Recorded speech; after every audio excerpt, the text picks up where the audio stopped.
Hey, Greg. Yeah, I see behind you as we continue with the Warren Report, you have a photograph. I believe that is Mr. Warren Buffett. Is that correct? It is. It's Warren Buffett. I don't know if you can read. There's a little quote on the print. It says, "The best investment you can make is an investment in yourself." And then it says, under that, it says, "You got time to learn. You got time to earn." He's right. Well, you lost me there, Warren. It's richest guy in the world, and he sounds like a Denny's manager. You got time to lean, you got time to clean. Shut up, Kevin. In the course of your life, someone said, if you've got time to lean, you've got time to clean. I like that. All the restaurant managers think they all wrote that. Right. Tom, today I want to talk about the Cannonball Run. Yes. Burt Reynolds, Dom DeLuise. All of that. Not the movie, Josh. The road race that the movie was based on. Oh, it's an actual event? Automobile race. That was an actual race. Much better movie out there. It's called the Gumball Rally. Sure. Chick, I was going to ask you about that. I watched a little bit of it last night. Yeah. Tim McIntyre and Michael Sarrazin, I want to say. Michael Sarrazin is the lead, I believe. It's a great So the Cannonball Run is a real thing. The Cannonball Run is a real thing. It is named after Irwin Cannonball Baker. Now, Irwin, back in the early 1900s, he was a vaudeville performer turned motorcycle racer. Okay. Yeah, I love this guy. He quit being a comedian to pursue a more sensible career in motorcycle racing. It's, Right. Sounds about right. Smartest guy I've ever heard of. The 1914, Irwin wanted to see how fast he could go across the country in a motorcycle. Did it in 11 and a half days.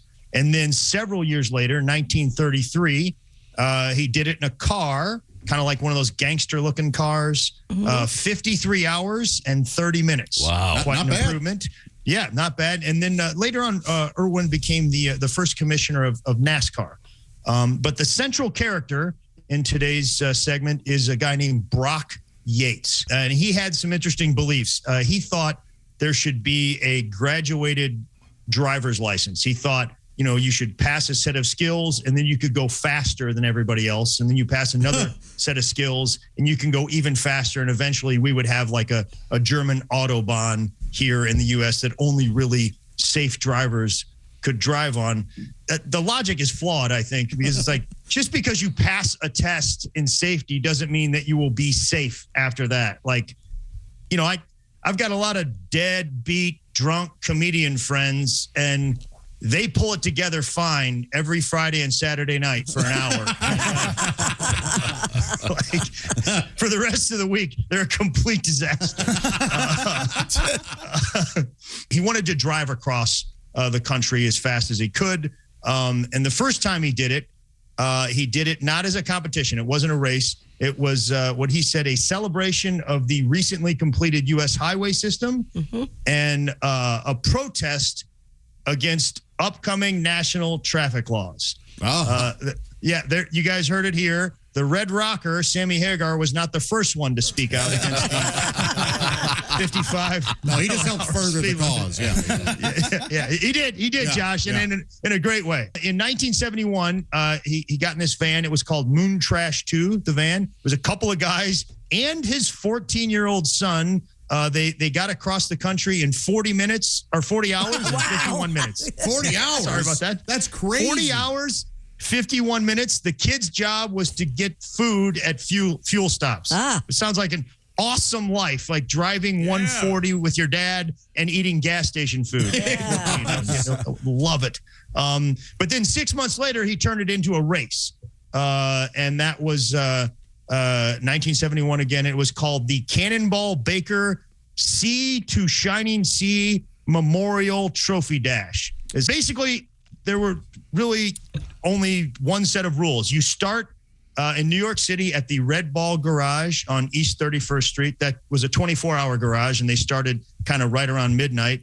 And you ended at the Portofino Hotel in Redondo Beach. I know where East 31st is. That's not that far from the United Nations in New York City, which can you imagine like foreign diplomats just coming to America and seeing? Yeah, this is everything I thought about American idiots. Well, if I remember correctly, the Cannonball Run would attract foreigners. The great Jamie Farr was. Yeah, Josh, it's interesting you bring that because last night I tried to watch Cannonball Run and I accidentally started watching Cannonball Run 2. Just garbage. And then the opening scene, I see why maybe we have some problems in the Middle East today. Mostly Farr's portrayal. Yeah, Jamie Farr and Ricardo Montalban as sheiks. Yes. And their name, they were the Falafel family. It's really disrespectful. It's not good. Well, It is. It is. It's not good, man. And I believe that the only number 7, Joe Theismann, was in Cannonball Run 2. Really? Was he really? Yeah. Was he really? Yeah. You didn't get that deep, huh? Remember Tony Danza and an orangutan, I think, are in. There was a lot of monkeys driving cars in the 70s and 80s in film. I think it was Mel Tillis, Tony Danza, and the orangutan. It was Mel Tillis.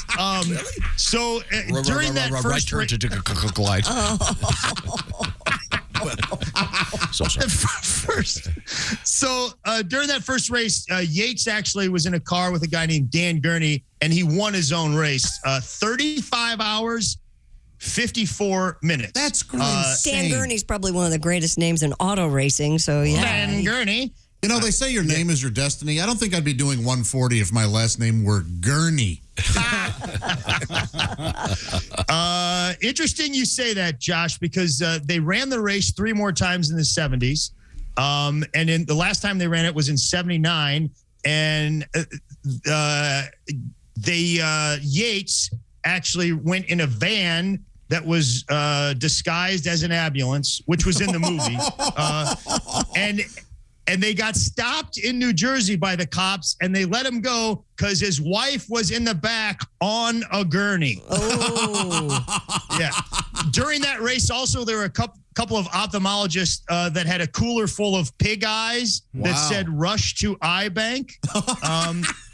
Now, that race in 79, Steve Hines and Dave Yarbrough won it, and they did it in 32 hours and 51 minutes. They were a couple of Jaguar dealers. That record stood for quite a while. In 1979, Yates said, this is getting stupid. People should not be going this fast on a public highway. And he discontinued the race, which I don't know. So I guess he was saying, yeah, back when we were doing 140, that was fine. But these idiots are doing 170. Somebody could get hurt. Now, do we know, has anybody tried to recreate it on their own? Yeah, absolutely. I'm glad you asked, Tom. A lot. There was another race after that called the U.S. Express from 80 to 83. And then since then, a lot of people do the Cannonball Run, but it's not a race. They just do it on their own. Yeah. Notably, 2006, Alex Roy and Dave Maher did it in 31 minutes or 31 hours and 4 minutes. I'm going to get that right sooner or later. And they did it with radar detectors, night vision, an extra fuel tank, gyro stabilizing binoculars. Josh, gyro stabilizing does not mean you can set a Greek sandwich on top of it. Oh, no. Why? Because when I drive and eat those, it gets all over the place. I know. I could use those. I know they should Especially at 140. yeah. Yeah. They also use something called triple redundant GPS navigation, which the last time I saw the words triple redundant, my 10th grade English teacher wrote it in a red pen on my essay. And then in 2013, Ed Bolian, Dave Black, and Don Huang did it in 28 hours and 50 minutes. Yep. They had to be wearing diapers. They had to have been.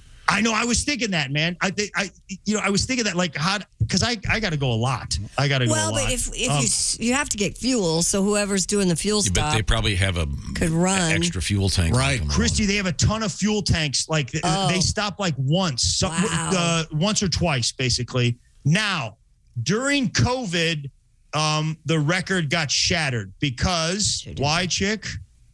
Everybody was sick. Nobody on the street. I'm trying. I'm exactly, trying to Pat. enjoy your feature. No traffic. Nobody's on the road. Nobody's on the road, and including cops. That makes more sense. Yeah. Yeah. So, controversy in 2020, guys. Fred Ashmore did it in a rental car. He rented a Mustang, pulled out a bunch of seats, and put a 130-gallon fuel tank in the car. Wow. The party's like a rental. Yeah, he did it in 2555. Now, guys, there's controversy with Fred. A lot of people think that maybe he didn't do it in 2555. Oh, really? Yeah, some people say that most people think that he did finish, but he doesn't have the proper, proof, which is usually GPS tracking, fuel and toll receipts, timestamp photos. Another driver that can vouch for him, maybe? Yeah, he went solo, Christy. Right. Interesting you said that. He was the first guy to go solo.